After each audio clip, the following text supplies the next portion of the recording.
వి gold trusted gold buyers మీరు తాకట్టు పెట్టిన బంగారాన్ని విడిపించి ఈ రోజు ఉన్న మార్కెట్ ధరకు కొనబడును. తెలంగాణ రాష్ట్రంలో అది కూడా సూర్యాపేట జిల్లాలో నిన్న అర్ధరాత్రి జరిగినటువంటి సంఘటనతో ఒక్కసారిగా ఉలిక్కి పడింది అని కూడా చెప్పొచ్చు. ఎందుకంటే సూర్యాపేటలో అది కూడా పరువు హత్య జరిగింది అని అంటూ ఇప్పుడు వార్తలు చక్కర్లు కొడుతున్న పరిస్థితి అయితే కనిపిస్తోంది. ఎందుకంటే పరువు హత్య అని కూడా ఎందుకు అంటున్నారంటే 6 నెలల క్రితమే ఎవరైతే ఈ చనిపోయిన వ్యక్తి ఎవరైతే ఉన్నాడో ఆయన పేరు వచ్చేసి కృష్ణ.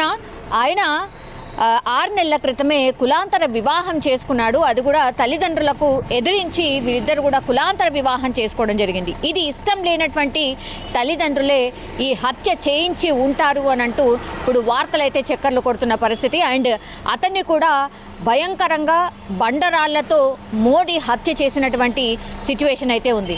అర్ధరాత్రి ఈ సంఘటన అయితే జరిగింది. ఒక్కసారిగా సూర్యాపేట అంతా కూడా ఉలిక్కిపడింది. ఎగ్జాక్ట్లీ ఎక్కడ జరిగింది అంటే సూర్యాపేట జిల్లాలోని మామిళ్ళగడ్డ గ్రామానికి చెందినటువంటి వడ్లకొండ కృష్ణను, అతని పేరు వచ్చేసి మాల బంటి అని కూడా అంటారు. అతన్ని కొంతమంది దుండగులు అత్యంత కిరాతకంగా నిన్న రాత్రి చంపేసినట్టుగా కూడా ఇప్పుడు అక్కడ ఆనవాళ్ళు కనిపిస్తూ ఉన్నాయి. ఎవరైతే ఈ వివాహం ఎవరైతే చేసుకున్నాడో ఆ పిల్ల పాపం రోధిస్తున్న పరిస్థితి అయితే కనిపిస్తోంది. మనకందరికీ తెలుసు, అమృత ప్రణయ్కి సంబంధించిన ఇష్యూ ఎప్పుడొచ్చినా సరే అది కూడా పరువు హత్య కిందనే. ఆ తర్వాత ఎలా అయిపోయింది, ఆ ఫ్యామిలీ ఎట్లా అయిపోయింది అనేది కూడా మనందరికీ తెలిసిందే. ఎందుకంటే ఆ పరువు హత్యలో కూడా పూర్తిగా ఈ అమ్మాయికి సంబంధించిన పేరెంట్సే చేయించారు అంటూ వాళ్ళ ఫాదర్ని అయితే జైల్లో వేయడం, ఆ తర్వాత ఆయన సూసైడ్ చేసుకొని చనిపోవడం, ఇదంతా కూడా జరిగింది. సో అదంతా కూడా మర్చిపోక ముందే ఎప్పుడైనా సరే పరువు హత్య అనేది ఎప్పుడు ఇట్లాంటి వార్త వచ్చినా సరే అమృత ప్రణయ్కి సంబంధించే చాలామంది కోట్ చేస్తూ ఉంటారు, ఎగ్జాంపుల్గా చెప్తూ ఉంటారు. ఇప్పుడు కూడా సేమ్ ఈ కృష్ణ అనే వ్యక్తిని కూడా 6 నెలల క్రితమే కులాంతర వివాహం చేసుకున్నాడు. తల్లిదండ్రులను ఎదిరించి కులాంతర వివాహం చేసుకున్నారు కాబట్టి అమ్మాయికి సంబంధించిన తల్లిదండ్రులే ఘాతకానికి ఒడిగట్టి ఉంటారు అనేసి కూడా పెద్ద ఎత్తున చర్చ అయితే జరుగుతున్న పరిస్థితి అయితే కనిపిస్తోంది.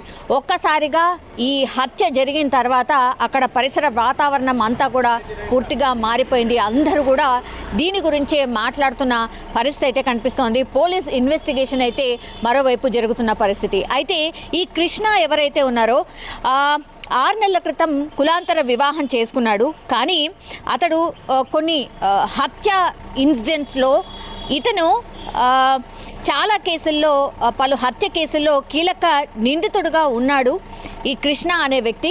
అట్లాంటి వ్యక్తినే ఇప్పుడు దారుణంగా హత్య చేసిన పరిస్థితి అయితే కనిపిస్తోంది. మరి ఎవరు హత్య చేసి ఉంటారు అంటే పలు కేసుల్లో ఈయన నిందితుడుగా ఉన్నారు. మా బిడ్డ ఎంత చెప్పినా వినలేదు, అతన్నే పెళ్లి చేసుకుంది అని ఈ అమ్మాయి తరఫున బంధువులే, అమ్మాయి తరఫున వాళ్ళే చేయించారా అనే ఒక చర్చ నడుస్తోంది. అండ్ ఇంకోటి, పలు కేసుల్లో ఈయన నిందితుడుగా ఉన్నాడు. ఎవరైతే హత్య గావింపబడ్డాడో ఆయన నిందితుడుగా ఉన్నారు కాబట్టి ఆ పాత కక్షల వల్ల ఎవరైనా ఇతన్ని చంపేసి ఉంటారా? 2 రకాలుగా ఇప్పుడు పోలీసులు అయితే ఇన్వెస్టిగేషన్ చేస్తున్న పరిస్థితి అయితే కనిపిస్తోంది. కానీ ఈ హత్య తర్వాత ఒక్కసారిగా సూర్యాపేట జిల్లానే కాదు తెలంగాణ వ్యాప్తంగా కూడా ఒక చర్చ అయితే స్టార్ట్ అయింది. పరువు హత్యలు ఈ మధ్య కాలంలో చాలా పెద్ద ఎత్తున జరుగుతూ ఉన్నాయి.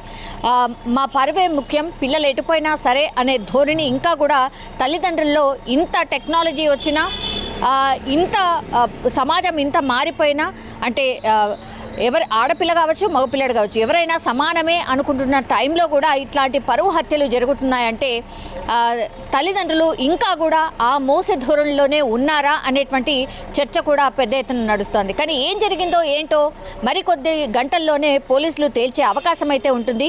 ఈ మధ్యకాలంలో సీసీ కెమెరాస్ కూడా చాలా పెద్ద ఎత్తున ఎక్కడంటే అక్కడ ఉంటున్నాయి కాబట్టి సీసీ కెమెరాసే చాలా పెద్ద ఎత్తున ఈ క్రైమ్కి సంబంధించిన ఇన్సిడెంట్స్ని ఛేదించిన పరిస్థితి అయితే మనకు స్పష్టంగా తెలుసు. సో ఇందులో భాగంగానే ఇప్పుడు ఈ హత్య పరిసరాల్లో అండ్ ఈ కృష్ణ ఎవరైతే ఉన్నారో, అంటే చనిపోయిన ఈ కృష్ణ ఎవరైతే ఉన్నారో ఎక్కడి నుంచి ఎటు వెళ్తున్న టైంలో మరి ఎవరు ఈ దుండగులు ఎవరు అనేది కూడా పోలీసులు పూర్తిగా సీసీ కెమెరాస్కి సంబంధించిన ఎవిడెన్స్ని తీసుకున్నారు, కలెక్ట్ చేసుకున్నారు. సో దుండగులు ఎవరు హత్య చేశారు, ఎంతమంది హత్య చేశారు అనేది కూడా మరి కాసేపట్లోనే పోలీసులు ఛేదించి మీడియాకి చెప్పే అవకాశం అయితే డెఫినెట్లీ కనిపిస్తోంది. ఎందుకంటే జిల్లా సూర్యాపేటకు సంబంధించిన జిల్లా, మరి కృష్ణని చంపింది ఎవరు, దుండగులు ఎవరు అనే పూర్తి వివరాలు సేకరించే పనిలో అయితే పోలీసులు ఉన్నట్టు మనకైతే అర్థమవుతోంది. సో ఈ ఘటనకు సంబంధించి అయితే ఇంకా పూర్తి వివరాలు తెలియాల్సి ఉంది.